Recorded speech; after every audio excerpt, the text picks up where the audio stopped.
Nuestro invitado es el abogado Víctor Uguáñez, director ejecutivo de la ABT. ¿Cómo está? ¿Cómo le va, doctor?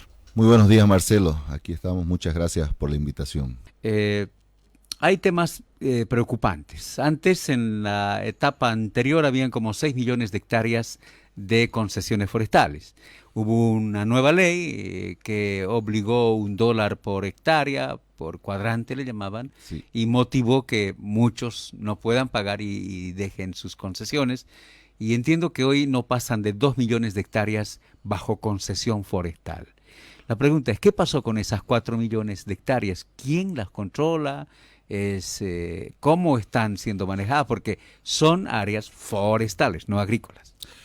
así es, Marcelo. A ver, estamos haciendo un estudio de este tema de las concesiones forestales porque hemos tenido demasiados problemas.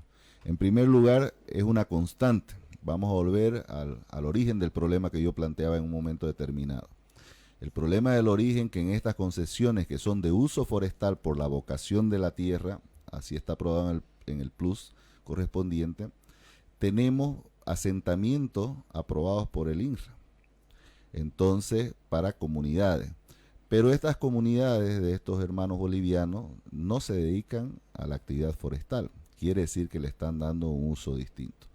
Yo en los últimos días, aparte de empaparnos de toda la problemática que se quedó ahí en la ABT, he estado examinando algunas carpetas porque hay alguna gente que está queriendo reprogramar sus planes generales de manejo que tienen que hacer, porque la norma les establece que tiene que haber una programación para que en una rotación de 20 años usted vuelva otra vez al sistema, que se han visto perjudicados y que en anteriores gestiones, obviamente por la responsabilidad, pero también por otros mecanismos, digo yo, la ABT los ha obligado a replantear estos planes generales de manejo que también tienen un costo para que usted haga este estudio, porque el INRA habría dotado dentro de estas concesiones, habría hecho recorte y habría dotado y habría autorizado asentamientos de ciudadanos a ciertas comunidades.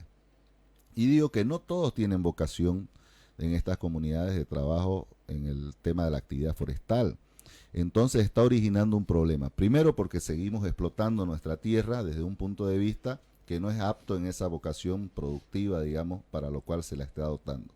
Segundo, entendemos que evidentemente que el sistema del Estado tiene que dotar tierra para las comunidades, para los bolivianos que no tienen tierra, pero para autorizarle una actividad dentro de la vocación productiva o para lo que es apto la tierra. Porque si no vamos a desencadenar en un momento determinado que ya estamos rumbo a ello, un problema como el que tuvimos en la Chiquitanía, Ajá. ¿ya? Que no es otra cosa que haber dotado tierra para que le dé un uso distinto para lo cual ese territorio es apto. ¿Esa suerte ha corrido esas 4 millones de hectáreas de las que le mencionaba? En muchos casos sí, yo he estado revisando algunos temas, por ejemplo, en el departamento de Pando, en La Paz, en Ixiama, que estoy revisando las carpetas, y lamentablemente sí está corriendo esa suerte. Por eso ya con el equipo jurídico que está acompañándome, estoy comenzando un levantamiento para saber cuál es la suerte real y tener un diagnóstico real de qué ha sucedido con la cantidad de hectáreas, de los millones de hectáreas que se han devuelto, por un tema también, Marcelo, de inseguridad jurídica, Claro. ¿no? Entonces, cuando uno como institución no le da la seguridad al usuario, el que se va a dedicar a la actividad, y viene todo este sistema de extorsión, porque es lo que mayor denuncia he recibido durante este tiempo, ¿no? Lo que me pide el sector forestal y maderero es que no cumpla la ley, los que se dedican a la actividad legal, sino que le demos la seguridad jurídica y que los ayudemos a trabajar, que no se usen figuras de extorsión o de abuso cuando se le hace la inspección o cuando nosotros realizamos una serie de operativos. Y esto obligó no solamente el dólar por cuadrante, llamémoslo así, la falta de seguridad jurídica, como en muchas otras actividades, obligó, entendemos, a que los que tenían esta concesión renuncien a ese derecho, porque vos necesitas en un momento determinado y siempre en la vida una seguridad jurídica para hacer un emprendimiento donde estás, en muchos casos estás poniendo en riesgo tu patrimonio, pues, ¿no? Y estás haciendo una inversión fuerte, porque es un sistema, la actividad forestal es un sistema de inversión también Y de largo plazo. y de largo plazo además. Ese largo aliento, por eso es que lo primero que te exigen en las actividades forestales, agropecuarias, sobre todo ganadería, que tiene un periodo más largo, que vos tenés que tener seguridad jurídica porque necesitas a largo plazo recuperar la inversión para comenzar a ver los frutos de esa inversión.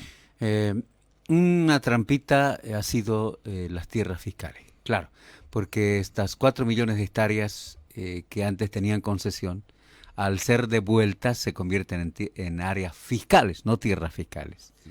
Y así ha ocurrido en gran parte de la región chiquitana y las áreas y los bosques que antes eran trabajados bajo concesión.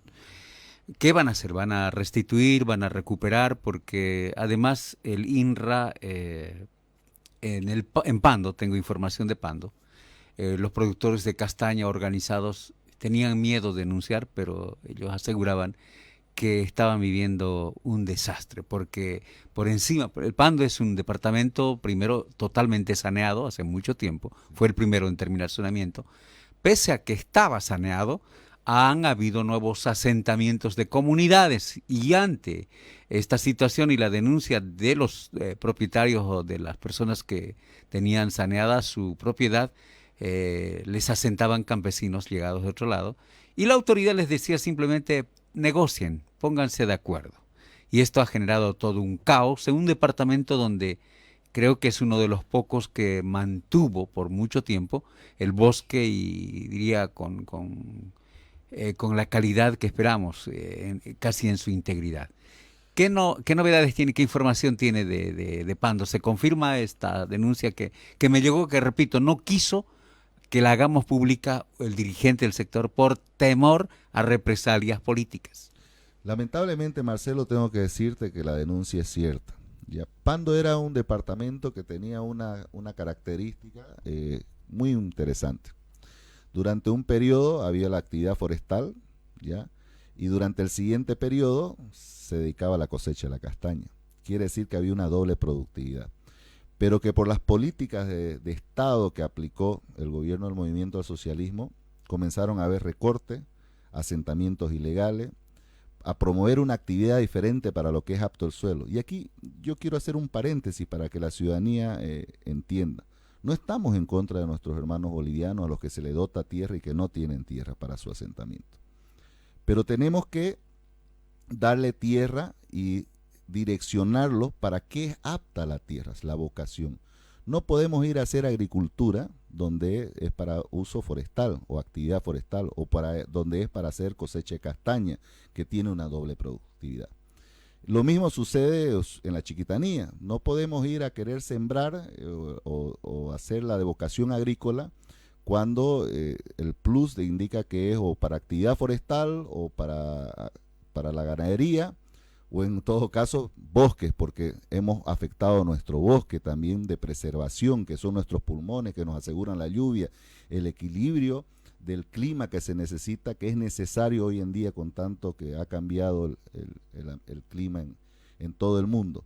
Entonces vamos a darle una atención especial al tema de Pando. Hemos trabajado ahorita un par de líneas con nuestro director general de manejo de bosques y tierra para poder tratar de darle una solución a la brevedad posible.